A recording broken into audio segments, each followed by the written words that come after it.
This man became known as the body parts killer. Hello there, stranger. Today I'm going to be telling you about the case of Marcin Majurkiewicz. Today's case is particularly gruesome, so viewer discretion heavily advised. If you want to skip, I totally understand, but if you're staying with me, then let's get to it. So I'm not going to attempt the surname again because I know I've probably already messed that up the first time.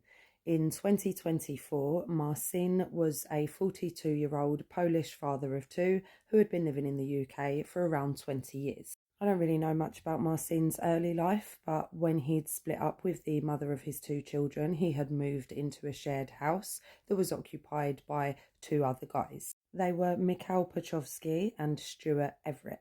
Stuart had actually been born Roman Zemacki, but he had an English name after his parents had an absolutely terrible time in World War II, and then so he was brought over here with his siblings and they were all raised in the UK. And so Roman Zemacki was known as Stuart Everett, and Stuart was 67 years old at the time of the events. Marcin and Stuart obviously had some form of relationship, as Stuart had referred to Marcin as his partner to his family and friends. Marcin was aware of that. I really don't know what the relationship entailed, and I wouldn't like to assume, but they were on good terms for sure. Stuart had some pretty severe health issues, having suffered a stroke a few years prior that left him with mobility issues. He was also an overweight, heavy smoker. I don't know what Marcin's view on his relationship with Stuart was because he never said, but Marcin, for his part, had maintained an amicable relationship with the mother of his two children. He was a good dad to them. They still lived nearby. He had, though, got himself into considerable debt, around £75,000. As I said, Marcin never spoke on what happened. He did not give a confession or any testimony on the events in question, and so everything we know is based on the evidence. On the 27th of March 2024, Marcin and Stuart were in Marcin's bedroom in their shared house when Marcin attacked Stuart, hitting him at least 4 times on the top and back of the head with a heavy blunt instrument. The force of the blows made for catastrophic injuries, but Stuart did not pass immediately. He had inhaled blood from his skull injury into his lungs, showing that he had lived for at least a short while. Marcin, who had previously purchased a hacksaw with some spare blades and a knife, wasted no time at all and started to dismember Stuart's body almost immediately. Marcin cut Stuart's body into 27 pieces and then wrapped them in cling film and bin bags before spending the next week distributing them around Greater Manchester.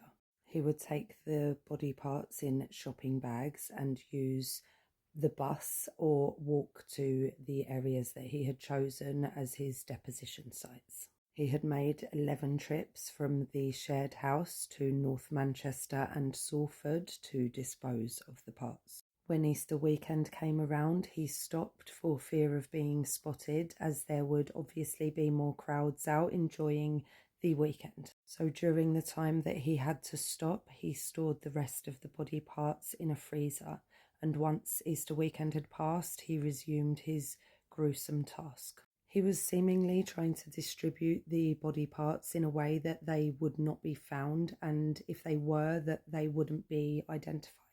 In his effort to stop Stuart from being identified should he be found, Marcin had removed Stuart's face from his skull and then broken the skull down into smaller pieces, depositing them separately in different locations.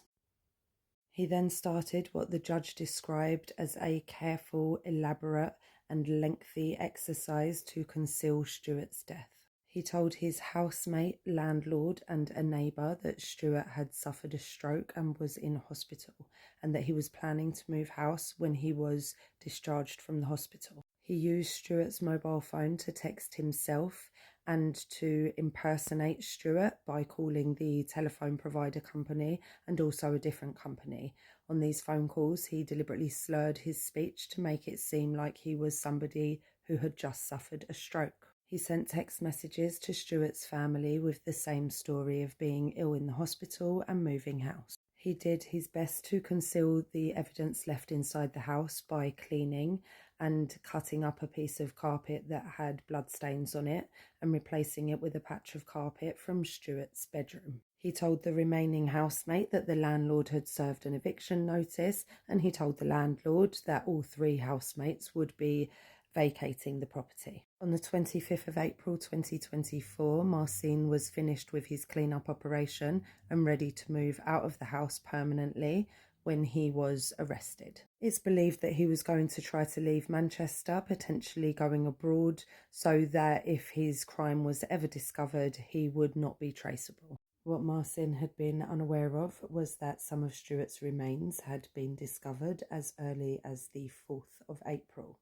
He was unable to be identified, though, as his DNA was not in the database.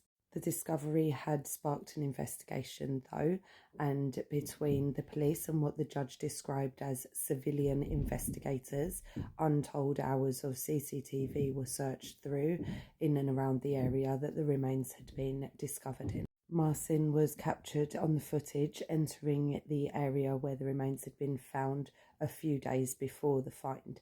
He had been carrying a heavy bag.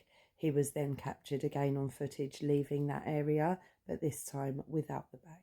And then an incredible stroke of luck when one of the investigation support officers was walking down the street and happened upon Marcin.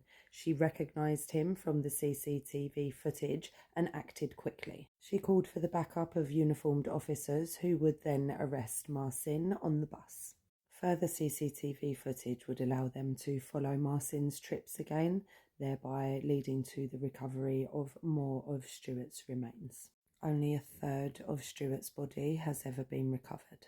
Stuart Everett was finally identified as the victim of this horrific crime, and this would lead to the forensic examination of the shared house, where plenty of evidence was recovered.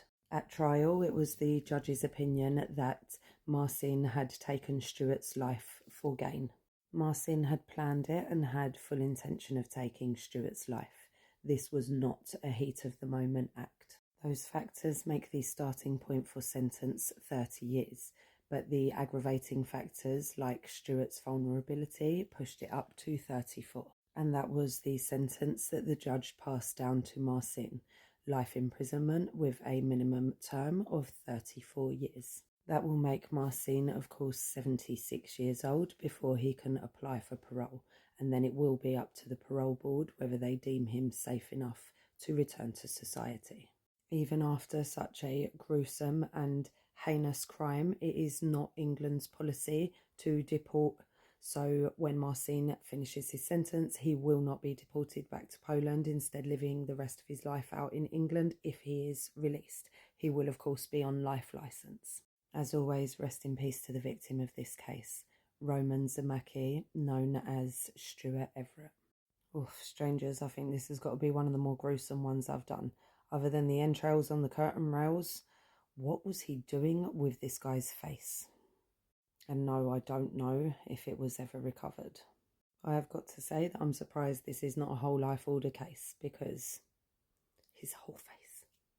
Also, just a little side note for me, does anybody know where I can apply to be a civilian investigator?